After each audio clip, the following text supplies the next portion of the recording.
Më mungon shumë nxënësi, orari, zilja, madje edhe aplikacionin nuk e kam hequr akoma, shoh kush nxënës mungon. Mungon ka Amberi, mungon ka kjo, pse mungon. Të gjitha tjerat mund t'i kem shuar këtë akoma, sepse mendoj që jam akoma në vazhdën e punës. E kam jashtëzakonisht vështirë. Më mungojnë fëmijët, më mungon edhe ajo zilja që bie. Për të hyrë ose për të dalë mshim, se duam s'duam, ka raste që edhe e neglizhojmë pak, në një minutë para, o bëbora zilja. Tashi më mungojnë vërtet. Kjo është ana e dytë e medaljes. Thash e para, qetësia shpirtërore dhe them, faleminderit që arrita këtë kohë, këtë ditë, që të shijoj periudhën e tretë ose më të ardhmë, themi, të niprove mbesave, dhe ama dhe pjesa tjetër e jetës më mungon.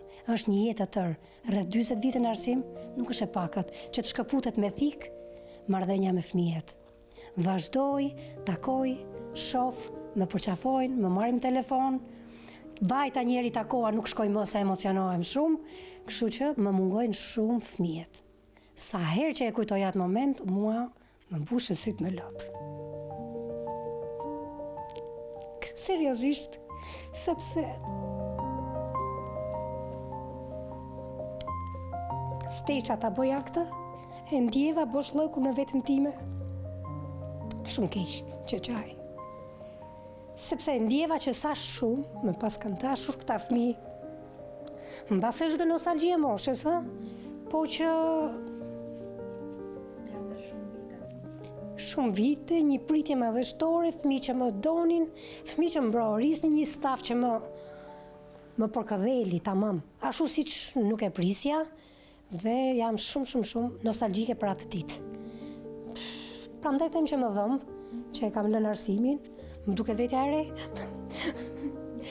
Pa çka se i lash 62, po të them që jam e vlerësuar. Unë ndjeva më shumë e vlerësuar se që kisha në shpirtin tim.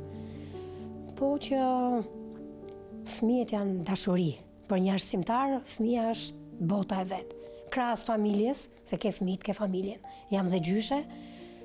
Fëmia, nxënësi është pjesë e jetës. Nuk shkëputet, është e pamundur. Më pritën me lule, me buqeta, me braorima, stafi, drejtoresha e shkollës, Moza Hamza, isha e përkëdhelur.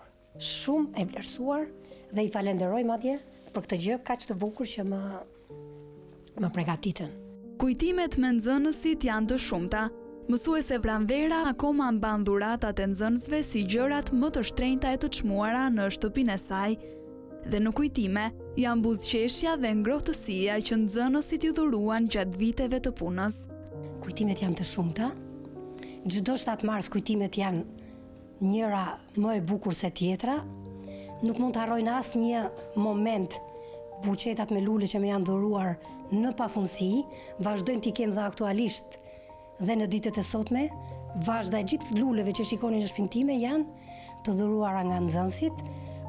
Jeta është e gjatë, ka kujtime të mira, ka kujtime që përballesh me nxënës, me fëmijë, me problematika të ndryshme, por që e përgjithshme është që fëmia, nëse të ndjek, të dashuron. Njëkohësisht dhe ne jo vetëm japim në arsim, por dhe marrim nga fëmijët. Edhe mësojmë, ta dish, edhe mësojmë nga brezi i fëmijëve. Në arshivin tim po them, po nxora një pjesë shumë të vogël, sepse nxënësi të vlerëson në mënyrën e vet. Në mënyrën e vet dhe me dashurinë e vet. Kështu që kam foto, kam portrete pafund, portrete që s'ngjajnë fare me mua, por që unë i vlerësoj jashtëzakonisht dhe më duken ndër më të bukurit. Lule pastaj është nga do që të hedhësh syt, janë lule që vetëm nxënësit më sjellin, të mos dorëzohen. Pse e them këtë? Sepse arsimi sot është pak më i vështirë, sepse fëmijët kanë ndryshuar, koncepti ka ndryshuar, mentaliteti ka ndryshuar, njëkohësisht mësuesi ka ndryshuar. Nuk është mësuesi 90 e mbrapa.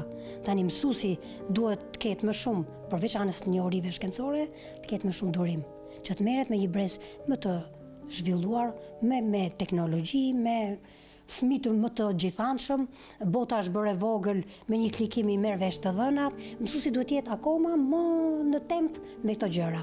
Por që të jesh në temp duhet edhe studioj shumë. Të ketë metodika të sakta që ta tërheqi fëmijën në këtë botën digjitale, në këtë botën virtuale. Kam nxënës në Amerikë, kam nxënës në Gjermani, kam nxënës në për sferat ndryshme të jetës, kam inxhinier, kam arkitekt, madje nxënësi i fundit Ralfi po bëhet mjek dhe më tha zysh edhe 6 muaj duro, sepse hajde sa herë të duash të vizitoj unë. Shumë emocionuese. Jo më larg se para 1 muaji takova këtë nxënës, më tha zysh të njëjtën gjë. Hajde thas edhe 6 muaj marroj mjekësinë. Dhe të rishiheni. Hajde sa herë të duash. Ngrihem në mëngjes, hap celularin minimalisht, shoh klasën. Vazhdoj të jam e pashkëputur nga arsimi. Çfarë po bëjnë tani? U mbaroj ora parë. Jam pasive në shtëpi. Shkojnë kafe, vinë nxënësit që mbaron shkolla, dal takohen përballem në rrugë me fëmijët, me kolegët, kështu që mendoj që akoma nuk jam shkëputur nga arsimi shpirtërisht. Duke parë rolin që i jepet mësuesit sot në shoqërinë shqiptare.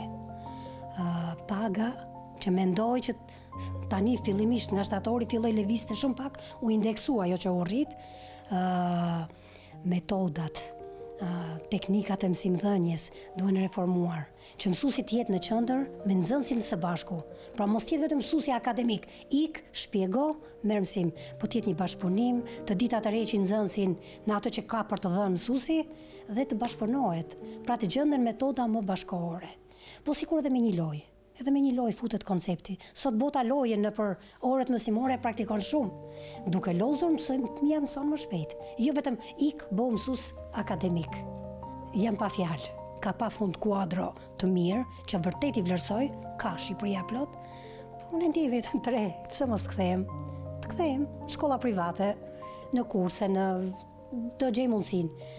Përderisa dola në mes vitit shkollor në pension, shtatori tjetër mua më gjen punë. Mendoj që po, mësuesi ishte vlerë, nuk është se s'është vlerë, është vlerë, por duhet ngrihet pak më larg figura e mësuesit, t'i jepen më shumë të drejta. Ta përkëdhelin, është e ardhmja e kombit. Nuk ka komb, po e përsëris edhe një herë, pa mësues dhe nxënës në bashkëpunim me njëri tjetrin. Jo, njëri të vlerësoj dhe tjetri mbi vlerësoj tjetrin. Duhet që mësuesi është qendra e shtylla e kombit. Lidhjen me nxënësit ajo e sheh shumë më të fortë se sa një raport nxënës-mësues.